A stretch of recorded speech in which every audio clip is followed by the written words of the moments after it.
Good morning Peravoor. എനിക്ക് പ്രായമായതുകൊണ്ടാണോ എന്തോ ചെവി കേൾക്കുന്നില്ല. Good morning Peravoor. ഇവിടുന്ന് കൂടുതൽ കേൾക്കുന്നത്, അവിടെ നിന്നല്ല. നിങ്ങളോടല്ല, ഞാൻ അവരോടാണ്. Good morning. Good morning future. Good morning future. President ഇവിടെ പറഞ്ഞതിൽ ഏറ്റവും പ്രധാനപ്പെട്ട ഒരു വാചകം, MLA പറഞ്ഞതിൽ ഏറ്റവും പ്രധാനപ്പെട്ട ഒരു വാചകമായിട്ട് എനിക്ക് തോന്നിയത്, ഇന്നത്തെ വിദ്യാർത്ഥികൾ നാളത്തെ പൗരന്മാർ, നാളത്തെ പൗരന്മാർ എന്ന് നമ്മൾ കുറെ കാലമായി കേട്ട് ശീലിച്ചൊരു വാചകമാണ്. ഇനി നാളെ എന്ന് പറഞ്ഞ് നിങ്ങളെ മാറ്റി നിർത്താൻ കഴിയില്ല. The future is now. നിങ്ങൾ ഇന്നിന്റെ തന്നെ പൗരന്മാരാണെന്ന് മാത്രമല്ല, നാളത്തേക്കുള്ള ഞങ്ങളുടെ ലീഡേഴ്സ് കൂടിയാണ് നിങ്ങളുടെ ഇഷ്ടപ്പെട്ട മേഖലകളിൽ. അപ്പൊ ഗുഡ് മോർണിംഗ് ഫ്യൂച്ചർ എന്ന് ഞങ്ങൾ വെറുതെ ഒരു ഭംഗിക്ക് പറയുന്നതല്ല. V mean it. Good morning future. Good morning future. ഞാൻ വലിയ പ്രസംഗത്തിനൊക്കെ മുതിരുന്നതിന് മുമ്പ് ഒരു കാര്യം, സ്പീക്കപ്പ്. നിങ്ങൾ ആത്മവിശ്വാസത്തോടെ സംസാരിക്കുന്നതിന്റെ, നിങ്ങളുടെ ശബ്ദം കേൾക്കേണ്ടടുത്ത് കേൾക്കേണ്ടതിന്റെ, നിങ്ങളുടെ ചിലപ്പോൾ തെറ്റുപറ്റുമെന്ന് തിരിച്ചറിഞ്ഞിട്ട് തന്നെ ചില കാര്യങ്ങൾ ശ്രമിക്കുന്നതിന്റെ, അതിന്റെയൊക്കെ ഒരു പരീക്ഷണം നടത്താനുള്ള സ്റ്റേജസിന്റെ, you are entering the last stages. അപ്പൊ ഇനി കോൺഫിഡൻസോടുകൂടി ചില കാര്യങ്ങൾ, പരീക്ഷണങ്ങൾ നടത്താനോ, ചിലപ്പം ഗുഡ് മോർണിംഗ് ആണെങ്കിലും വേറെ എന്താണെങ്കിലും ഉച്ചത്തിൽ പറയാനൊക്കെയുള്ള വേദികളിൽ ഭയങ്കര കോൺഫിഡൻസോടെ അത് ചെയ്യേണ്ട ഒരു കാലത്തിലാണ് നിങ്ങൾ ജീവിക്കുന്നത്. To mark yourself. നിങ്ങളുടെ പ്രസൻസിനെ മാർക്ക് ചെയ്യാൻ നിങ്ങൾക്ക് more than your certificates, more than your marks, നിങ്ങളെ സഹായിക്കാൻ പോകുന്നത് നിങ്ങളുടെ കോൺഫിഡൻസ് ആയിരിക്കും. അപ്പൊ അത് ബിൽഡ് ചെയ്യേണ്ട സമയത്ത് അത് ബിൽഡ് ചെയ്യാൻ, അത് ബിൽഡ് ചെയ്യുന്നവരിൽ നിന്ന് ഈ നാട് ഒരുപാട് പ്രതീക്ഷിക്കുന്നു എന്ന് നിങ്ങളോട് പറയാൻ വേണ്ടിയാണ് പേരാവൂരിന്റെ പ്രിയപ്പെട്ട MLA നിങ്ങളെല്ലാവരെയും ഇങ്ങനെ ചേർത്ത് പിടിച്ച് നിങ്ങളുടെ വിജയത്തിനുള്ള നാടിന്റെ അഭിമാനവും സന്തോഷവും ഒക്കെ ഇവിടെ പങ്കുവെക്കാൻ ആഗ്രഹിക്കുന്നു. സക്സസിന്റെ ഓപ്പോസിറ്റ് എന്താ?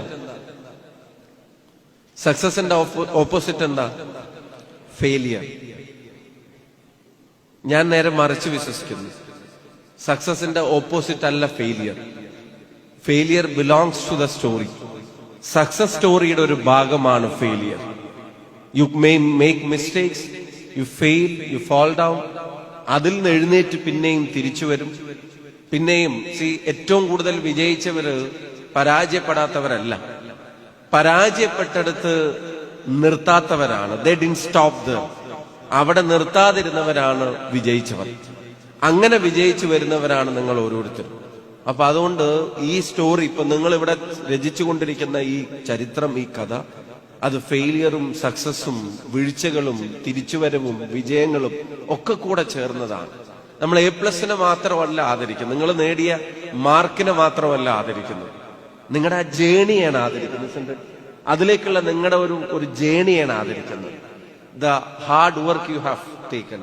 നിങ്ങൾ എടുത്തിട്ടുള്ള കഠിനാധ്വാനം, നിങ്ങൾ എടുത്തിട്ടുള്ള റിസ്ക്, നിങ്ങൾ കേട്ടിട്ടുള്ള ചീത്ത, നിങ്ങൾക്കുണ്ടായിട്ടുള്ള മടുപ്പ്, നിങ്ങൾക്കുണ്ടായിട്ടുള്ള ആങ്സൈറ്റി, നിങ്ങൾക്കുണ്ടായിട്ടുള്ള ടെൻഷൻ, നിങ്ങൾക്കുണ്ടായിട്ടുള്ള പ്രഷർ, നിങ്ങൾ നടത്തിയിട്ടുള്ള പ്രിപ്പറേഷൻ, അതിനെല്ലാത്തിനെയും കൂടെ ചേർന്നാണ് ഇവിടെ ആദരിക്കുന്നത്. ഒരു ഇൻഡിവിജ്വലിനെയും അല്ല ഇവിടെ ആദരിക്കുന്നത്. നിങ്ങൾ ആ യാത്ര നടത്തുമ്പോൾ നിങ്ങളുടെ കൂടെ നിന്ന് പലപ്പോഴും ഡിസ്റ്റർബിംഗ് ആയിട്ട് തോന്നിയിട്ടുള്ള, വഴക്ക് പറയുന്നതായിട്ട് തോന്നിയിട്ടുള്ള, ചിലപ്പോഴൊക്കെ മൊബൈൽ നമ്മുടെ കയ്യിൽ നിന്ന് പിടിച്ച് മാറ്റി വെക്കാൻ പറയുന്ന, എപ്പോ നോക്കിയാൽ ഇതിൽ കുത്തിക്കൊണ്ടിരുന്നോ എന്നൊക്കെ പറഞ്ഞ് നമ്മളെ വഴക്കൊക്കെ പറഞ്ഞ് പിന്നാലെ കൂടി പലപ്പോഴും നമ്മൾ ഈ അമ്മയുടെ ഒരു കാര്യം, അല്ലെങ്കിൽ ഈ മമ്മിയുടെ ഒരു കാര്യം, അല്ലെങ്കിൽ ഈ അച്ഛന്റെ ഒരു കാര്യം എന്ന് പറഞ്ഞ് നമ്മളെ ചിലപ്പോഴൊക്കെ നമ്മളെ ഡിസ്റ്റർബ് ചെയ്യുന്ന ഒരു പ്രസൻസ് ആയിട്ട് പോലും തോന്നിയിട്ടില്ല. എന്നാൽ നിങ്ങൾ കണ്ണടച്ചുറങ്ങുമ്പോൾ രാത്രി വന്ന് നോക്കിയിട്ട് എന്റെ കുഞ്ഞിനെ കാത്തോളനെ എന്ന് പറയുന്ന ആ അച്ഛന്റെയും അമ്മയുടെയും പ്രാർത്ഥന കൂടിയാണ് ഇവിടെ ആദരിക്കപ്പെടുന്നത് എന്നുള്ള കാര്യത്തിനും ഒരു സംശയവും വേണ്ട. നമ്മൾ ആദരിക്കുന്നത് ഒരു ഇൻഡിവിജ്വലിനെ അല്ല, നമ്മൾ ആദരിക്കുന്നത് നിങ്ങളുടെ കളക്റ്റീവ് എഫേർട്സിനെയാണ്. എന്തിനധികം പറയുന്നു, നിങ്ങളുടെ തൊട്ടടുത്ത ബെഞ്ചിലിരുന്നിട്ട് ചിലപ്പം ഫുൾ A+ കിട്ടിയിട്ടില്ലെങ്കിലും നിങ്ങൾക്ക് കിട്ടിയ ഫുൾ A+ൽ അതിയായിട്ടുള്ള സന്തോഷം തോന്നുന്ന നിങ്ങളുടെ ഉറ്റ സുഹൃത്തിന്റെ ആ ഉറ്റ സുഹൃത്തിനെ കൂടിയാണ് ചിലപ്പോഴൊക്കെ നമ്മൾ കുത്തി പറയും, ഇതൊരു പഠിപ്പിയാണ്, പഠിപ്പിച്ചാണ്, ഫുള്ള് മാർക്കും വാങ്ങി ഞങ്ങളെ അപമാനിക്കാൻ വേണ്ടി വന്നിരിക്കുകയാണ്, എന്റെ അച്ഛനും അമ്മയും എന്നെ കണ്ട് പഠിച്ചൂടെ എന്നൊക്കെ എന്നോട് ചോദിക്കുന്നത്, എന്നെ കൊണ്ട് ചെറിയ ബുദ്ധിമുട്ടൊന്നുമല്ല, ടീച്ചർമാർക്കും നീയാണ് വേണ്ടപ്പെട്ടതെന്നൊക്കെ പറയുമ്പോഴും ഉള്ളിന്റെ ഉള്ളിൽ നിങ്ങൾക്കുണ്ടാവുന്ന നേട്ടങ്ങളെ സന്തോഷിക്കുന്ന നിങ്ങളുടെ ചങ്കുകൾ കൂടിയാണ് ഇവിടെ ആദരിക്കപ്പെടുന്നത് എന്നുള്ള കാര്യത്തിന് സംശയം വേണ്ട. മുന്നിൽ വരുന്ന കുട്ടികളെ സ്വന്തം മക്കളെ പോലെ കണ്ട് അവർക്കുണ്ടാവേണ്ട നേട്ടങ്ങൾക്ക് വേണ്ടി ഈ പറയുന്ന അധ്യാപന കാലത്തെ എഫക്റ്റീവായിട്ട് ഉപയോഗിക്കുന്ന നിങ്ങൾ നേരായി വരണം, നന്നായി വരണമെന്ന് ആഗ്രഹിച്ച് നിങ്ങളോട് ചിലപ്പോൾ ഇച്ചിരി കാർക്കശ്യത്തോടെയും മറ്റു പലപ്പോഴും സ്നേഹത്തോടെയും സ്കൂളിന്റെ പടിയിറങ്ങിയാൽ എക്കാലത്തും സ്നേഹത്തോടെ നിങ്ങളെ ചേർത്ത് പിടിക്കുന്ന നിങ്ങളുടെ അധ്യാപകന്മാരെ കൂടിയാണ് ഇവിടെ ആദരിക്കുന്നത്. അപ്പോ ഇത് ഒരു കളക്റ്റീവ് എഫേർട്ടാണ്. അതിന്റെ ഭാഗമായിട്ടാണ് നിങ്ങൾ ഇവിടെ വന്നു ചേർന്നിരിക്കുന്നത്. This says a lot of stories. ഈ ഒരു സക്സസ് മീറ്റ് ഒരുപാട് കഥകൾ ഇതിനകത്ത് പറയാനുണ്ട്. പ്രത്യേകിച്ച് ഞാനൊരു കാര്യം പറയാൻ ആഗ്രഹിക്കുന്നു. ഒരു കാലത്ത് നമ്മൾ വിചാരിച്ചിരുന്നത് എല്ലാ സ്കില്ലും ടാലന്റും ഐഡിയ ഒക്കെ റെക്കഗ്നൈസ് ചെയ്യപ്പെടുന്നത് വലിയ വലിയ സിറ്റികളിൽ നിന്നാണ് എന്നുള്ളതാണ്. വലിയ നഗരങ്ങളിലുള്ള ആളുകൾക്കാണ് അത്തരത്തിലുള്ള ഓപ്പർച്യൂണിറ്റീസ് കിട്ടുന്നത് എന്നുള്ളതാണ് പൊതുവെ നമ്മളെല്ലാവരും ധരിച്ചു വെച്ചിരുന്നത്. പൊതുവെ നമ്മുടെ മനസ്സിൽ എല്ലാവരുടെയും ഉണ്ടായിരുന്ന, കഴിഞ്ഞ കാലങ്ങളിൽ ഉണ്ടായിരുന്ന പല ധാരണകളും അങ്ങനെയായിരുന്നു. ആ ധാരണകളെ പൊളിച്ചെഴുതുന്ന ഒരു സംഗമമാണ് പേരാവൂരിൽ ഇപ്പൊ നടന്നുകൊണ്ടിരിക്കുന്നത് എന്നുള്ളത് അഭിമാനത്തോടെ പറയാം. പ്രത്യേകിച്ച് മലയോര മേഖലയിലേക്ക് കാര്യങ്ങൾ പറയുമ്പോൾ പലതരത്തിലുള്ള പ്രയാസങ്ങളെ അതിജീവിച്ച് ഈ പറയുന്ന അച്ഛനമ്മമാരുടെ പലതരത്തിലുള്ള കഠിനാധ്വാനത്തിന്റെ ഒരു ഹിസ്റ്ററി, വലിയ ചലഞ്ചസിനെ നേരിട്ട ഒരു ജനതയുടെ ഒരു ഹിസ്റ്ററി ഇതിന് പറയാനുണ്ട്. നേരത്തെ ഇവിടെ നിങ്ങളുടെ MLA പറഞ്ഞു, നടന്ന് സ്കൂളിൽ പോയി പറയുന്നതിന് അതൊരു ജനറേഷൻ ഗ്യാപ്പ് പറയുകയല്ല, അത് ഒരു കാലത്ത് അവർ നേരിട്ടൊരു സാക്രിഫൈസ് എന്താണ് എന്നുള്ളത് ഓർത്തെടുക്കുകയാണ്. നിങ്ങളുടെ അടുക്കലേക്ക് വരുമ്പോ എന്നാ ഞങ്ങളും നാളെ നടന്ന് സ്കൂളിൽ പോകണം എന്നല്ല അത് പറയുന്നത്. നിങ്ങളുടെ അടുക്കലേക്ക് വരുമ്പോൾ നിങ്ങൾ നേരിടുന്ന ചലഞ്ചസും നിങ്ങൾ നേരിടുന്ന സാക്രിഫൈസും വളരെ വ്യത്യസ്തമായിരിക്കും. നിങ്ങൾക്കും ചലഞ്ചസ് ഉണ്ട്, നിങ്ങൾക്കും സാക്രിഫൈസും. പക്ഷെ ദ കോമൺ സ്റ്റോറി അദ്ദേഹത്തിന്റെയും നിങ്ങളിൽ നിന്നും നമുക്ക് കാണാൻ കഴിയാവുന്ന ഒരു കോമൺ സ്റ്റോറി എന്താന്ന് വെച്ചാൽ, ഞാൻ പറയും നോ ലോങ്ങർ APJ അബ്ദുൽ കലാമിന്റെ ഒരു വാക്കുകൾ കടമെടുത്ത് ഞാൻ പറയും, no longer an idea or a product or talent is geographically confined. നല്ലൊരാശയത്തെ, നല്ല കഴിവിനെ, നല്ല സ്കില്ലിനെ, നല്ലൊരു ഉൽപ്പന്നത്തെ, നല്ലൊരു ലീഡറെ ഒരു ജോഗ്രഫിക്കൽ കൺഫൈൻമെന്റിനും ഉറപ്പിച്ചു നിർത്താൻ കഴിയില്ല, അല്ലെങ്കിൽ പരിമിതപ്പെടുത്തി നിർത്താൻ കഴിയില്ല. അതിനെല്ലാം അപ്പുറത്തേക്കാണ് തന്റെ കഴിവെന്ന് വിശ്വസിക്കുന്ന ഒരു വിദ്യാർത്ഥി ഏത് മുക്കിൽ നിന്നും മൂലയിൽ നിന്നും ലോകത്തോളം വളരും എന്നുള്ളതിന് നിരവധി ഉദാഹരണങ്ങൾ നമ്മുടെ മുമ്പിലുണ്ട്. എനിക്കൊരൊറ്റ ഉദാഹരണം നിങ്ങളുടെ കൺമുന്നിൽ സൂചിപ്പിക്കാൻ കഴിയും. ഈ മലയോര മേഖലയിൽ പണ്ട് AK ആന്റണി വന്നപ്പോൾ രാത്രി 1 മണി നേരത്ത് നിന്നിട്ട് അന്നത്തെ വിദ്യാർത്ഥി യൂണിയന്റെ ചെറിയ പ്രവർത്തകനായിട്ടുള്ള ഒരു വിദ്യാർത്ഥി നേതാവ് നിന്ന് വിളിച്ച മുദ്രാവാക്യത്തെ സംബന്ധിച്ച് തിരുവനന്തപുരത്ത് AK ആന്റണിയെ കാണാൻ പോയപ്പോൾ അദ്ദേഹം പറഞ്ഞത് ഞാൻ ഇപ്പോഴും ഓർക്കുന്നുണ്ട്. ആ മലയോര മേഖലയിൽ നിന്ന് രാഷ്ട്രീയ പ്രവർത്തനം തുടങ്ങി അഭിഭാഷകനായി പഠിച്ചു വളർന്ന് തന്റെ കർത്തവ്യത്തിന്റെ ഭാഗമായി നിരവധി ഉത്തരവാദിത്തങ്ങളെ ഏറ്റെടുത്ത് ഇന്നിപ്പോ കേരളത്തിലെ കോൺഗ്രസ് പ്രസ്ഥാനത്തിന് മലയോര മേഖലയിൽ നിന്നൊരു മലയോര കർഷകന്റെ മകൻ ആദ്യമായി കേരള പ്രദേശ് കോൺഗ്രസ് കമ്മിറ്റിയുടെ പ്രസിഡന്റ് പദവിയിലേക്ക് കടന്നു വന്നിട്ടുണ്ടെങ്കിൽ അത് നിങ്ങളുടെ MLA അഡ്വക്കേറ്റ് സണ്ണി ജോസഫ് അവറുകളാണ് എന്നുള്ളത് അഭിമാനത്തോടെയും സന്തോഷത്തോടെയും കൂടിയാണ് ഞങ്ങൾ എല്ലാവരും ഓർക്കുന്നത്. ഇപ്പൊ ജോഗ്രഫിക്കൽ കൺഫൈൻമെന്റ് ഇല്ല. എവിടെ ജനിച്ചു എന്നുള്ളത് നിങ്ങളുടെ ജീവിതത്തിന്റെ, നിങ്ങളുടെ ഭാവിയെ നിർണ്ണയിക്കുന്ന ഒരു പ്രധാനപ്പെട്ട ഘടകമല്ല. എവിടെ ജീവിക്കുന്നു എന്നുള്ളത് പോലും നിങ്ങളൊരു റിഗ്രറ്റോടെ ഓർക്കേണ്ട കാര്യമല്ല. എവിടെ ജനിച്ചാലും, എവിടെ ജീവിച്ചാലും, ഏത് സാഹചര്യത്തിൽ ജീവിച്ചാലും ഞാൻ പറയുന്നു, it's not about comfort, it's about commitment. നിങ്ങൾ കമ്മിറ്റഡ് ആയിട്ടൊരു കാര്യം ചെയ്യാൻ തീരുമാനിച്ചിറങ്ങിയാൽ, നിങ്ങൾ അതിന് ഫോളോ അപ്പ് കൊടുക്കാൻ തീരുമാനിച്ചാൽ, നിങ്ങൾ നിരന്തരം മെച്ചപ്പെടുത്താനും പരിശ്രമിക്കാനും തീരുമാനിച്ചാൽ, നിങ്ങളുടെ വീഴ്ചകളിൽ മടുത്തു പോകാതെ അവിടെ നിന്ന് എഴുന്നേറ്റ് നിന്ന് പിന്നെയും നടക്കാൻ തീരുമാനിച്ചാൽ, ഒരു സംശയവും വേണ്ട, ഞാൻ നേരത്തെ പറയുന്നത് പോലെ ആവർത്തിക്കുന്നു, ഫ്യൂച്ചർ ഇസ് നൗ. നിങ്ങളെ ഭാവി എന്ന് ഈ നാട് വിളിക്കുന്നതിൽ ഒരു തരത്തിലുള്ള ആശങ്കകളും നമുക്കില്ല. അപ്പൊ നിങ്ങളുടെ കഴിവുകളിൽ നിങ്ങൾ വിശ്വസിക്കും. ഇപ്പൊ നിങ്ങൾ നന്നായി പഠിക്കുന്ന കുട്ടികളാണ്. Now it's time to add up to your skills. നിങ്ങൾ നന്നായി കമ്മ്യൂണിക്കേറ്റ് ചെയ്യേണ്ടവരാണെങ്കിൽ അങ്ങനെയാവാൻ, നിങ്ങളുടെ കുറവുകൾ എവിടെയാണെന്ന് പരിശോധിച്ച് അതിനെ തിരുത്താനൊക്കെ കഴിയുന്ന ആളുകൾ. ഞാൻ വീണ്ടും കമ്മിങ് ബാക്ക് ടു നിങ്ങളുടെ MLA-യിലേക്ക് വരികയാണെങ്കിൽ, ഞങ്ങൾ അസംബ്ലിയിൽ ഉണ്ടായിരുന്നപ്പോൾ അദ്ദേഹം പറഞ്ഞു ഞങ്ങൾ ഉൾപ്പെടെയുള്ള ആൾക്കാർ അവിടെ ഉണ്ടായിരുന്നു. അദ്ദേഹത്തിന്റെ ഒരു പ്രത്യേകത, the preparation that he makes for the task he takes up. അദ്ദേഹം ഏറ്റെടുക്കുന്ന ഉത്തരവാദിത്തങ്ങൾക്ക് വേണ്ടി അതൊരു ചെറിയ പ്രസംഗമാണെങ്കിൽ പോലും അദ്ദേഹം അസംബ്ലിക്കകത്ത് നടത്തുന്ന പ്രിപ്പറേഷൻസ് ഫാക്ച്വലായി നിലനിൽക്കണം എന്നുള്ള വാശി, കാര്യങ്ങളെ പഠിച്ചു പറയാനുള്ള ജാഗ്രത, അത് ലീഗലായിട്ടുള്ള കാര്യങ്ങളെ ചൂണ്ടിക്കാണിക്കാനുള്ള കോമ്പിറ്റൻസി. ഞാൻ പറയുന്നു, ഞങ്ങള് ഇത് രാഷ്ട്രീയ അല്ലാത്തതുകൊണ്ട് രാഷ്ട്രീയ കാര്യങ്ങളിലേക്ക് ഞാൻ കടക്കുന്നില്ല. ബട്ട് ഒരാളെ വിലയിരുത്തുമ്പോൾ ഓരോ ആളുകൾക്കും അവരവരുടേതായിട്ടുള്ള പെക്യുലാരിറ്റീസ് ഉണ്ടാവും. ഈ പറയുന്ന കാര്യങ്ങൾ എണ്ണി എണ്ണി പറഞ്ഞാൽ അദ്ദേഹത്തോടൊപ്പം പ്രവർത്തിക്കാൻ ഒരു അവസരം കിട്ടിയ ഒരാളെന്നുള്ള നിലക്ക് കൂടെ പറയുന്നു, അതൊന്നും ഒരു ഇൻഡിവിജ്വൽ അച്ചീവ്മെന്റിന്റെ മേനിലേക്ക് കൊണ്ടു നടക്കാൻ. He always talks about the team. അദ്ദേഹത്തിന്റെ കൂടെ വർക്കിംഗ് പ്രസിഡന്റ് ആയിട്ട് ഇപ്പൊ വർക്ക് ചെയ്യാൻ കിട്ടുന്ന അവസരത്തിൽ എപ്പോഴും അദ്ദേഹം പറയുന്നത്, ഞാൻ ഇന്നലെ ജോണി ലൂക്കോസുമായിട്ട് അദ്ദേഹം നടത്തിയ ഇന്റർവ്യൂവിന്റെ ഒരു കഷ്ണം ഞാനിപ്പോ ഇങ്ങോട്ട് വരുമ്പോ കേൾക്കാനിടയായി. അവിടെയും അദ്ദേഹത്തോട് അദ്ദേഹം പറയുന്നത് ദിസ് ഇസ് എ ടീം എന്നുള്ളതാണ്. അപ്പോ ഈ സക്സസിനെ, റെസ്പോൺസിബിലിറ്റിയെ ഒരു ടീമിലേക്ക് ഡിവൈഡ് ചെയ്ത് അവരെ കൊണ്ടൊക്കെ ചെയ്യാവുന്ന കാര്യങ്ങൾ ചെയ്യിപ്പിച്ച് അവരെ എൻകറേജ് ചെയ്ത്, ഇപ്പോ സീനിയോറിറ്റി വെച്ച് നോക്കുമ്പോഴോ പദവിയുടെ കാര്യം വെച്ച് നോക്കുമ്പോഴോ ഒന്നും ഈ സംഗമം ഉദ്ഘാടനം ചെയ്യേണ്ട ഒരാൾ ഞാനല്ല. ഞാൻ അദ്ദേഹത്തോട് ആവർത്തിച്ച് പറഞ്ഞിട്ടും അത് ഷാഫി ചെയ്യട്ടെ എന്ന് പറയുന്നതിനകത്തിന്റെ ഒരു പ്രധാനപ്പെട്ട കാരണം സെൽഫ് കോൺഫിഡൻസ് ആണ്. അങ്ങനെ നിൽക്കുമ്പോൾ സ്വയം വളരുകയാണ് എന്നുള്ളതും അത് ആരുടെ മുമ്പിലും ചെറുതാവലല്ല എന്നൊക്കെ വിശ്വസിക്കാൻ ആഗ്രഹിക്കുന്ന ഈ ജനതയുടെ ആ നന്മയുടെ മൂല്യങ്ങളെ ഇപ്പോഴും മുറുകെ കൊണ്ട് നടക്കുന്ന ഒരു MLA കീഴിൽ ഇങ്ങനെ ഒരു സംഗമത്തിൽ പങ്കെടുക്കാൻ അവസരം നമുക്ക് കിട്ടുന്നത് എന്നെ സംബന്ധിച്ചിടത്തോളം വ്യക്തിപരമായി കിട്ടുന്നതും ഏറെ അഭിമാനമാണ്, സന്തോഷമാണ്. എന്നെ ഈ പരിപാടിയിലേക്ക് ക്ഷണിച്ചതിന് പ്രിയപ്പെട്ട പ്രസിഡന്റിനോട് ഹൃദയം നിറഞ്ഞ നന്ദി ഞാൻ രേഖപ്പെടുത്താനും ആഗ്രഹിക്കുകയാണ്. ഞാൻ നേരത്തെ പറഞ്ഞു ജോഗ്രഫിക്കൽ കൺഫൈൻമെന്റ് ഇല്ല എന്നുള്ളത്. ഇപ്പൊ ഇന്ത്യൻ ക്രിക്കറ്റ് ടീമിന്റെ T20 വൈസ് ക്യാപ്റ്റനായി തെരഞ്ഞെടുക്കപ്പെട്ട ഒരു മലയാളിയുടെ, അതിലൊരു ഇന്ത്യക്ക് വേണ്ടി കളിക്കുന്ന ഒരു മലയാളിയുടെ പേര് നിങ്ങൾക്ക് ഇവിടുന്ന് പറയാൻ പറ്റുമോ? പറയാൻ പറ്റുമോ?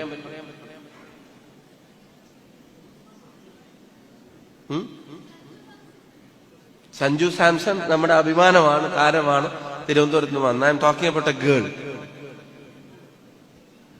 ഒരു പെൺകുട്ടിയെ പറ്റിയാ പറയുന്നത്. മിന്നുമാണ്. Give her a round of applause. ഒരു കൈയടി കൊടുക്കുക അതിനകത്ത്. അങ്ങനെ പോരാ, നല്ല കൈയടി കൊടുക്കുക. See something, if someone does something good, ഒരാളൊരു നല്ല കാര്യം ചെയ്താൽ അതിനെ അപ്രീഷിയേറ്റ് ചെയ്യാൻ മടിക്കരുത്. അതിനകത്ത് അപ്രീഷിയേറ്റ് ചെയ്യുക. അപ്പോഴാണ് നിങ്ങൾ ചെയ്യുന്ന കാര്യങ്ങൾക്കുള്ള അപ്രീസിയേഷൻ വരുന്നത്. ഉള്ള പേരെന്താ? ഷിഹ. ഞാൻ ഷിഹ മിന്നുമണിയുടെ കാര്യം പറയുമ്പോൾ ഞാൻ അതിനെ കോട്ട് ചെയ്യുന്നതിന്റെ കാര്യം, what is happening around you, നിങ്ങളുടെ ചുറ്റുപാട് നടക്കുന്ന കാര്യങ്ങളെ സംബന്ധിച്ചുള്ള ഒരു ഗ്രാസ്പ്, കുറച്ച് കാര്യങ്ങളെങ്കിലും. ഇപ്പോ നമ്മുടെ നാട്ടിൽ നിന്നൊരു കുട്ടി ഇന്ത്യൻ ക്രിക്കറ്റ് ടീമിന് വേണ്ടി കളിക്കുന്ന, ഒരു പെൺകുട്ടി കളിക്കുന്നു എന്ന് പറഞ്ഞാൽ you are suppose to know. ഞാൻ പറഞ്ഞു, നിങ്ങൾ എല്ലാവരും ഫുൾ ടൈം സ്പോർട്സിനെ ഫോളോ ചെയ്യണമെന്നല്ല. അതൊരു ഒരു ഗ്രൗണ്ട് ബ്രേക്കിംഗ് അച്ചീവ്മെന്റ് ആണ്. അത് സാധാരണ എല്ലാവരും ചെയ്തിട്ടുള്ളൊരു കാര്യമല്ല. അതെല്ലാവർക്കും അച്ചീവ് ചെയ്യാൻ പറ്റിയിട്ടുള്ള കാര്യമല്ല. ചോയ്മല എന്ന് പറയുന്ന, ചോയ്മൂല എന്നെന്തോ, വയനാടിന്റെ ഒരു ഗ്രാമപ്രദേശത്ത് നിന്ന് അവിടെ പെൺകുട്ടികൾ ക്രിക്കറ്റ് കളിക്കാത്തൊരു സമയത്ത് ചുറ്റുവട്ടത്തുള്ള ആൺകുട്ടികൾ ക്രിക്കറ്റ് കളിക്കുമ്പോൾ അവരുടെ ഗ്രാമത്തിന്റെ, വില്ലേജിന്റെ ഏറ്റവും ഉള്ളിൽ നിന്ന് വീട്ടുകാരറിയാതെ പോയി ക്രിക്കറ്റ് കളിച്ചിരുന്ന ഒരു കുട്ടി, വീട്ടുകാരറിഞ്ഞാൽ വഴക്ക് പറയുമെന്ന് പേടിച്ചിട്ട് അവരറിയാതെ പോയി ക്രിക്കറ്റ് കളിച്ചിരുന്ന ഒരു കുട്ടി, പിന്നീട് പരിശീലനം വേണ്ടി വരുന്ന സമയത്ത് ഈ കാലഘട്ടത്തിലും, ഞാൻ പറയുന്ന അഡ്വക്കേറ്റ് സണ്ണി ജോസഫ് MLA അവരുടെ സ്കൂൾ കാലഘട്ടത്തിൽ ഒരുപാട് നടന്നു മുന്നോട്ട് പോകാൻ ഇടയായതിനെ സംബന്ധിച്ച് പറയുന്നത് പോലെ ആ കാലമല്ല, ഇപ്പൊ എല്ലാ സൗകര്യങ്ങളുള്ള കാലത്തും 1.5-2 മണിക്കൂർ യാത്ര ചെയ്തിട്ട് പ്രാക്ടീസ് ചെയ്യേണ്ടി വന്ന ഒരു കുട്ടി കളിച്ചു നടക്കുകയാണോ എന്ന് പറഞ്ഞിട്ട് പലരും ആക്ഷേപിക്കാനും പരിഹസിക്കാനും ശ്രമിച്ചിട്ടുണ്ടാവും. ചിലപ്പോൾ വീട്ടുകാർ പോലും പ്രോത്സാഹനം കൊടുത്തിട്ടുണ്ടാവില്ല. But she didn't give up. ആ കുട്ടി അവരുടെ വഴി ഏതാണെന്ന് തിരിച്ചറിഞ്ഞിട്ട്, ആ സ്കിൽ ഏതാണെന്ന് തിരിച്ചറിഞ്ഞിട്ട് ഇപ്പോ നമ്മുടെ പ്രീമിയർ ലീഗിൽ ഉൾപ്പെടെയുള്ള കാര്യങ്ങളെ കളിച്ചു വന്നിട്ട് ഇന്ത്യൻ ക്രിക്കറ്റ് ടീമിൽ വയനാട്ടിന്റെ ചുവൈമൂലയിൽ നിന്ന് ഒരു പെൺകുട്ടിക്ക് കളിച്ചു വളർന്ന് ഇന്ത്യയുടെ പ്രധാനപ്പെട്ട, ഇന്ത്യൻ ക്രിക്കറ്റ് ടീമിന്റെ പ്രധാനപ്പെട്ട പദവികളിലേക്ക് എത്താമെങ്കിൽ പേരാവൂരിൽ ഒരു പെൺകുട്ടിയോ ആൺകുട്ടിയോ അവരെടുത്ത തീരുമാനം എന്താണെന്ന് ഉറച്ചു വിശ്വസിച്ചാൽ ആ യാത്രയിൽ നിന്ന് പുറകോട്ടടിക്കാൻ ഒരാൾക്കും സാധിക്കില്ല. No geographical confinement. നിങ്ങളെ ചൊല്ലി നാളെ ഈ മെറിന്റെയും ഈ നാടും അഭിമാനിക്കും എന്ന കാര്യത്തിനും ഒരു സംശയവും വേണ്ട. അപ്പൊ അതൊരു ഇൻസ്പയറിംഗ് സ്റ്റോറിയാണ്, അതൊരു ഗ്രൗണ്ട് ബ്രേക്കിംഗ് സ്റ്റോറിയാണ്.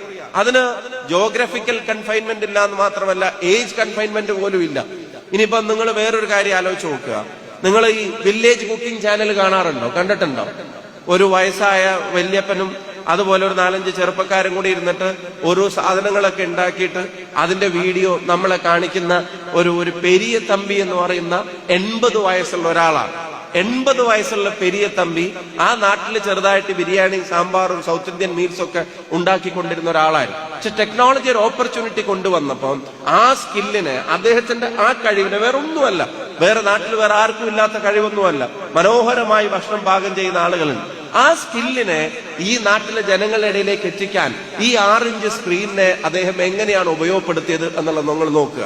അപ്പൊ ആ വില്ലേജ് കുക്കിംഗ് ചാനൽ ഇന്ന് ഇന്ത്യയിൽ തന്നെ ഏറ്റവും കൂടുതൽ ആളുകൾ ഫോളോ ചെയ്യുന്ന ഫുഡ് വ്ലോഗേഴ്സിൽ ഒന്നാണ്. അദ്ദേഹത്തിന്റെ പേരക്കുട്ടികളും കൂടെ ചേർന്ന് ഉണ്ടാക്കുന്ന ഭക്ഷണം ഇന്ന് ആ വീഡിയോയിൽ നമ്മൾ കഴിക്കുന്നില്ലെങ്കിൽ പോലും നമുക്കത് അനുഭവപ്പെടുക. അപ്പൊ നിങ്ങളുടെ മുമ്പിലുള്ള ഓപ്പർച്യൂണിറ്റീസ് എന്ന് പറയുന്നത് അൺലിമിറ്റഡ് ആണ്. ആ അൺലിമിറ്റഡ് ഓപ്പർച്യൂണിറ്റീസിനെ ഗ്രാബ് ചെയ്യാൻ നിങ്ങൾ ശ്രമിക്കുക. ഇപ്പൊ ആർട്ടിഫിഷ്യൽ ഇന്റലിജൻസിന്റെ കാലമാണ്. നിങ്ങളുടെ മുമ്പിൽ എന്തൊക്കെ അവസരങ്ങളാണ് AI നൽകാൻ പോകുന്നത് എന്നുള്ളത് ഇപ്പോഴും പൂർണ്ണമായി പ്രെഡിക്റ്റ് ചെയ്യപ്പെട്ടിട്ടില്ല. ഈ പറയുന്ന AI ഇപ്പൊ ഹ്യൂമൻ ബ്രെയിനോടൊപ്പം നിൽക്കാൻ ശ്രമിക്കുകയാണ്. നാളെ അതിനെ ഓവർകം ചെയ്യുമെന്ന് പറയുന്നു. നാളെ ഒരുപാട് അവസരങ്ങളും ഓപ്പർച്യൂണിറ്റീസും അത് ഉണ്ടാക്കുമെന്ന് പറയുന്നു. അപ്പൊ അതിൽ നിങ്ങൾക്ക് എന്തൊക്കെ കാര്യങ്ങൾ ഇപ്പോ സർജറി AI ചെയ്യാൻ തുടങ്ങി. ഇപ്പൊ ഡ്രോണുകളാണ് പല സ്ഥലത്തും മെറ്റീരിയൽ സപ്ലൈ നടത്തുന്നത്. ചെറിയ ഹില്ലി ഏരിയാസിലൊക്കെ മെഡിസിൻ സപ്ലൈ പോലും ഇപ്പൊ ഡ്രോൺ വഴി കൊടുക്കാൻ തുടങ്ങി. നമ്മൾ എന്ത് ചിന്തിക്കുന്നു എന്നുള്ളത് വരെ ഗ്രാസ്പ് ചെയ്യുന്ന തരത്തിലേക്ക് കാര്യങ്ങൾ മാറുകയാണ്. ടെക്നോളജിയുടെ അഡ്വാൻസ്മെന്റ് എത്രത്തോളമായി എന്ന് ചോദിച്ചാൽ അത് ബ്രെയിൻ ലിങ്കേജിനെ സംബന്ധിച്ചുള്ള കാര്യങ്ങൾ പോലും സംസാരിച്ചു കൊണ്ടിരിക്കുന്ന ഒരു കാലത്ത് നിങ്ങളുടെ ഓപ്പർച്യൂണിറ്റീസിനെ ലിമിറ്റഡ് ആയിട്ട് ഒരാൾക്കും കാണാൻ സാധിക്കില്ല. അപ്പൊ അത്തരത്തിലുള്ള ട്രെൻഡ് എല്ലാ മേഖലകളിലും ഉണ്ടാവുന്നുണ്ട്. അതിനെയൊക്കെ ഗ്രാസ്പ് ചെയ്യാൻ നിങ്ങൾക്ക് കഴിയാവുന്ന ആളുകളായിട്ട് നിങ്ങൾ മാറാനുള്ള പ്രചോദനമാണ്. This is not your destination. ഇത് നിങ്ങളുടെ ഫൈനൽ അച്ചീവ്മെന്റ് അല്ല. നിങ്ങളുടെ വലിയ യാത്രയിലെ ഒരു വാഹനം എണ്ണയടിക്കാൻ നിർത്തുന്ന പോലെ ഒന്ന് എണ്ണയടിച്ചിട്ട് ഇറങ്ങി പോകുന്ന പോലെയാണ് ഈ പരിപാടികൾ ഞങ്ങളൊക്കെ കാണുന്നത്. അത്തരത്തിലുള്ള മാറ്റം ഉണ്ടായിക്കൊണ്ടിരിക്കുമ്പോഴും നാട് നിങ്ങളോട് പറയാൻ ആഗ്രഹിക്കുന്ന ഒരു കാര്യം എന്താ? നിങ്ങളുടെ സ്മാർട്ട് മൈൻഡ്, നിങ്ങൾ വളരെ സ്മാർട്ടായിട്ട് നിങ്ങളുടെ മനസ്സുള്ളതിനെ സംബന്ധിച്ച് പറയും. ഇപ്പതാ ഒരു ഡ്രോൺ നമ്മുടെ ഈ വിഷ്വൽസിനെ പകർത്തിക്കൊണ്ടിരിക്കുകയാണ്. ഒരു ഡ്രോൺ ഓപ്പറേറ്റ് ചെയ്യുന്ന ഒരാളുടെ സ്കിൽ എന്താണ്? ആ ഡ്രോൺ ഓപ്പറേറ്റ് ചെയ്യുന്ന ആളുകൾക്ക് കിട്ടുന്ന വരുമാനം എന്താണ്? നമ്മുടെ കൺവെൻഷണൽ ആയിട്ടുള്ള ജോലിയുമായി ബന്ധപ്പെട്ട കാര്യങ്ങളിൽ അതിൽ കിട്ടുന്ന വരുമാനം എന്താണ്? ഓരോരുത്തരുടെയും താല്പര്യവും പാഷനും അനുസരിച്ച് കാര്യങ്ങൾ ചെയ്യുമ്പോൾ അവർ പുതിയ മേഖലകളെ കണ്ടെത്തുകയാണ്. ഞാൻ പൃഥ്വിരാജിന്റെ ഒരു ഇന്റർവ്യൂ കണ്ടിട്ടുണ്ട്. അവരുടെ സിനിമയിൽ ഒരു ഡ്രോൺ ഓപ്പറേറ്റ് ചെയ്യുന്ന ഒരാൾക്ക് ഒരു മാസം അല്ലെങ്കിൽ ഒരു ദിവസം അവർ കൊടുക്കുന്ന ഒരു പേയ്മെന്റിനെ പറ്റി അവർ പറയുന്നുണ്ടായിരുന്നു. അപ്പം നിങ്ങളുടെ മുമ്പിലുള്ള അവസരങ്ങൾ അൺലിമിറ്റഡ് ആണ്. നമ്മുടെ ചില ബോക്സുകളുണ്ട് ജോലിയുമായി ബന്ധപ്പെട്ട അവസരങ്ങളിൽ. ഇപ്പൊ ഡോക്ടേഴ്സ് അല്ലെങ്കിൽ എഞ്ചിനീയേഴ്സ് അല്ലെങ്കിൽ എൻട്രൻസ്, ഞാൻ പറയാം അത് മോശമാണെന്നുള്ളതല്ല, അതിലും ഇംപ്രവൈസ് ചെയ്യേണ്ട കാലമാണ്. അപ്പോ അവിടെയുള്ള ബോക്സുകൾക്ക് അപ്പുറത്തേക്ക് നിങ്ങളുടെ ടാലന്റ് എന്തോ ആ ടാലന്റിനെ തിരിച്ചറിഞ്ഞിട്ട് അതിൽ നിങ്ങളുടെ മാക്സിമം ഇൻപുട്ട് കൊടുക്കാൻ നിങ്ങൾക്ക് കഴിയുന്ന ഒരു കാലത്തെ സംബന്ധിച്ചാണ്. ഒപ്പം ഇവിടെ പ്രസിഡന്റ് പറഞ്ഞ എന്റെ പ്രസംഗം അവസാനിപ്പിക്കുകയാണ്. ഒപ്പം ഇവിടെ പ്രസിഡന്റ് പറഞ്ഞ 1-2 കാര്യങ്ങൾ കൂടെ. ഇപ്പൊ ഭരണഘടന വായിച്ച നിങ്ങളോട് കാര്യങ്ങൾ പറയുന്നു. How beautiful it is. നമ്മുടെ ഭരണഘടനയെ സംബന്ധിച്ച് ഇപ്പൊ ലോകത്ത് ഇത്രയും ജാതിയുള്ള വേറെ ഏതെങ്കിലും മതമുണ്ടോ? ജോൺ സ്റ്റാച്ചിയെ പോലുള്ള ആളുകൾ ഇന്ത്യയിൽ വന്നിട്ട് അദ്ദേഹം ഇന്ത്യ മുഴുവൻ സഞ്ചരിച്ചിട്ട് പറഞ്ഞു, തിരിച്ച് കാംബ്രിഡ്ജിലേക്ക് പോയിട്ട് അവിടെ ഒരു ലെക്ചർ സീരീസ് നടത്തി. ആ ലെക്ചർ സീരീസിൽ അദ്ദേഹം പറഞ്ഞു, ഇന്ത്യ എന്നൊരു രാജ്യം ഉണ്ടാവാനേ പോകുന്നില്ല, അല്ലെങ്കിൽ അങ്ങനെ ഒരു രാജ്യമില്ല. കാരണം അദ്ദേഹം പറഞ്ഞത് അത് വലിയൊരു ഭൂപ്രദേശത്തിന് നമ്മൾ ജസ്റ്റ് വിളിക്കാനിട്ട ഒരു പേരാണ് എന്നാണ്. എന്നിട്ട് അദ്ദേഹം പറഞ്ഞു, അവിടെയുള്ള അത്രയും മതം ലോകത്ത് എവിടെയും നിങ്ങൾക്ക് കാണാൻ കഴിയില്ല, അവിടെയുള്ള അത്രയും ജാതി ലോകത്ത് എവിടെയും ഉണ്ടായിക്കൊള്ളണമെന്നില്ല, ഉപജാതികൾ ഉണ്ടായിക്കൊള്ളണമെന്നില്ല, കാലാവസ്ഥയിലെ വ്യത്യാസം ഉണ്ടായിക്കൊള്ളണമെന്നില്ല, ഭാഷയിലെ വ്യത്യാസം ഉണ്ടായിക്കൊള്ളണമെന്നില്ല. ഇന്ത്യ സംസാരിക്കുന്ന അത്രയും ഭാഷയുടെ വൈവിധ്യം ലോകത്ത് വേറൊരാളും സംസാരിക്കുന്നില്ല. ഈ കണ്ണൂരിലെയും മാഹിയിലെ മലയാളവും പാലക്കാട്ടെ മലയാളവും വടകരയിലെ മലയാളം പോലും കാസർകോട്ടെ തിരുവനന്തപുരത്തെ മലയാളം പോലും എത്ര വ്യത്യാസമാണ് എന്നുള്ളത് നമുക്കെല്ലാവർക്കും അറിയാം. ഇതൊക്കെ കൂടെ കണ്ടിട്ട് അയാൾ ഇവിടെ വന്ന് പറഞ്ഞിട്ട് പോയി, they cannot form A country, അവർക്ക് ഒരിക്കലും ഒരു രാജ്യമാവാൻ കഴിയില്ല എന്ന് പറഞ്ഞിട്ട് പോയി. എന്നിട്ട് അയാൾ പറഞ്ഞൊരു എക്സാമ്പിള്, സ്പെയിനും സ്കോട്ട്ലാൻഡും തമ്മിലുള്ളതിനേക്കാളും വ്യത്യാസമാണ് പഞ്ചാബും ബംഗാളും തമ്മിലുള്ളത് എന്നുള്ളതാണ്. സ്പെയിനും സ്കോട്ട്ലാൻഡുമുള്ള സാമ്യം പോലും പഞ്ചാബും ബംഗാളും തമ്മിലില്ല എന്ന് പറഞ്ഞിട്ട് അയാൾ പറഞ്ഞു, India can never be A country, ഇന്ത്യക്ക് ഒരിക്കലും ഒരു രാജ്യമാവാൻ കഴിയില്ല എന്ന് പറഞ്ഞെടുത്ത് ലോകത്തെ മുഴുവൻ അത്ഭുതപ്പെടുത്തി ലോകത്തെ ഏറ്റവും വലിയ ജനാധിപത്യ മതേതര രാഷ്ട്രമെന്ന് അഭിമാനത്തോടെ എന്റെയും നിങ്ങളുടെയും ഇന്ത്യയെക്കുറിച്ച് നമ്മൾ പറയുന്നതിന്റെ ബേസ് എന്ന് പറയുന്നത് ഈ കോൺസ്റ്റിറ്റ്യൂഷനാണ്, ഇന്ത്യയുടെ ഭരണഘടനയാണ്. അപ്പൊ അതിന്റെ മൂല്യങ്ങളെ സംരക്ഷിക്കുന്നവർ കൂടിയായി. നിങ്ങൾ പൊളിറ്റീഷ്യൻസ് ആവാനല്ല, പക്ഷെ നിങ്ങളുടെ ചുറ്റുവട്ടത്ത് നടക്കുന്ന പൊളിറ്റിക്കൽ ആയിട്ടുള്ള കാര്യങ്ങളെ ഒബ്സർവ് ചെയ്യുന്ന ആളുകളായിട്ട് നിങ്ങളും മാറണം. You have A say. നിങ്ങൾ പറയുന്ന കാര്യങ്ങൾക്ക്, വാക്കുകൾക്ക് വിലയുണ്ട്. നിങ്ങൾ എന്ത് ചിന്തിക്കുന്നു എന്ന് അറിയുന്നതിനകത്ത് നാടിന്റെ ഭാവിയെ സംബന്ധിച്ച് അതൊരു പ്രധാനപ്പെട്ട ഘടകമാണ്. മറ്റൊരു കാര്യം കൂടെ, ഈ മെഷീന്റെയും ടെക്നോളജിയുടെ ഒക്കെ കാലത്തും നമ്മൾ എല്ലാവരോടും പറയും ഹാർഡ് വർക്ക് ചെയ്യാൻ, സ്മാർട്ട് ആവാൻ എല്ലാവരോടും പറയും. അപ്പം സ്മാർട്ട് മൈൻഡ്സിന്റെ കൂടെ ഒരു വാം ഹാർട്ട് നമുക്കുണ്ടാവുക എന്നുള്ള കൂടെ പ്രധാനമാണ്. ടെക്നോളജിയും നമുക്ക് സക്സസ് ഒക്കെ ഉണ്ടാവുമ്പോഴും ചുറ്റുവട്ടത്തേക്ക് നോക്കാനുള്ള ഒരു വാം ഹാർട്ട് നമുക്ക് ഉണ്ടാവുക, അതൊരു ഹേർട്ട്ഫുൾ ആയിട്ട് നമുക്ക് പെരുമാറാൻ പറ്റുക, അതും വളരെ പ്രധാനപ്പെട്ടതാണ്. ഞാൻ അവസാനിപ്പിക്കുന്നതിന് മുമ്പ് ഒറ്റ കാര്യം മാത്രം പറയുന്നു. ഈ വാം ഹേർട്ട് എന്ന് പറയുന്നതിന്റെ പിന്നിൽ ഇപ്പോ ചില അപകടങ്ങൾ നമ്മൾ കേൾക്കുന്നുണ്ട്, കാണുന്നുണ്ട്. താമരശ്ശേരിയിൽ നിന്നൊരു വാർത്ത വന്നത്, തൊട്ടപ്പുറത്തെ വീട്ടിൽ നിന്ന് ഒരു പയ്യൻ തേങ്ങ പൊതിക്കാനാണെന്ന് പറഞ്ഞിട്ട് ഒരു കത്തി മേടിച്ചു. ആ കത്തി മേടിച്ചിട്ട് തിരിച്ചു വന്നിട്ട് ചെയ്തത് സ്വന്തം മാതാവിന്റെ കഴുത്തറുത്തു. എന്നിട്ട് അതിനെപ്പറ്റി ചോദിച്ചപ്പോ പറഞ്ഞത് ജനിപ്പിച്ചതിനുള്ള പണിഷ്മെന്റ് ആണ്. നിങ്ങൾ ആലോചിച്ച് നോക്കുക, സ്വന്തം ഉമ്മയുടെ കഴുത്തറുത്ത് കൊല്ലും. തിരുവനന്തപുരത്ത് കോഴിക്കോട് തന്നെ ഒരു ചേച്ചി പോലീസ് സ്റ്റേഷനിലേക്ക് വിളിച്ചിട്ട് പോലീസിനോട് പെട്ടെന്ന് വരാൻ പറഞ്ഞപ്പോ എന്താ അവര് വിചാരിച്ചു കള്ളനോ ഗുണ്ടയോ അക്രമോ എന്തെങ്കിലും പ്രശ്നമോ ഒന്നുമല്ല. ഈ ചേച്ചിയുടെ വയസ്സായ അമ്മ അവിടെ ഉണ്ട്. ആ അമ്മയെ ഇവരുടെ മകൻ കൊല്ലാൻ ശ്രമിക്കുകയാണ്. സ്വന്തം അമ്മയുടെ ജീവൻ രക്ഷിക്കാൻ മകനെ പോലീസിന് പിടിച്ചു കൊടുക്കേണ്ടി വന്ന ചേച്ചി പൊട്ടിക്കരഞ്ഞുകൊണ്ട് മാധ്യമങ്ങളിൽ കൊടുത്ത ഇന്റർവ്യൂ നമ്മൾ കാണാനിടയായി.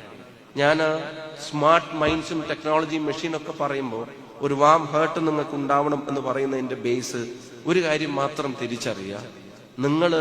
നിങ്ങളുടെ ബോധത്തെ നശിപ്പിക്കുന്ന, നിങ്ങളുടെ ചിന്താശക്തിയെ ഇല്ലാതാക്കിയിട്ട് നിങ്ങൾക്ക് കിട്ടുന്ന പ്ലഷറുകളല്ല ജീവിതത്തിൽ അഡിക്ഷൻ വേണ്ടത്. സേ നോ ടു ഡ്രഗ്സ് എന്നുള്ളത് വെറുതെ പറയുന്ന ഒരു വാചകമല്ല. നിങ്ങൾ നന്നായി വരക്കുന്നവർ, നന്നായി പാടുന്നവർ, നന്നായി കളിക്കുന്നവർ, നന്നായി പഠിക്കുന്നവർ, നന്നായി പാകം ചെയ്യുന്നവർ, നന്നായി ഓടുന്നവർ, നിങ്ങൾക്ക് ഇഷ്ടപ്പെട്ട കാര്യത്തെ നന്നായി ചെയ്യുന്നവർക്ക് അത് ചെയ്യുമ്പോൾ കിട്ടുന്ന ഒരു സാറ്റിസ്ഫാക്ഷൻ ഉണ്ട്. ഞാൻ പറയുന്നത്, ഒരു ലഹരി മനുഷ്യന്റെ ബോധത്തെ നശിപ്പിച്ച് നിങ്ങളല്ലാതാക്കുന്ന പ്ലഷറുകളിലേക്കാണ് നയിക്കുന്നത്. It's A trap. അത് നമുക്കും നമ്മുടെ ചുറ്റുവട്ടത്തുള്ള ആളുകളെ വീഴ്ത്താൻ വേണ്ടി മാക്സിമം ശ്രമിച്ചുകൊണ്ടിരിക്കുക.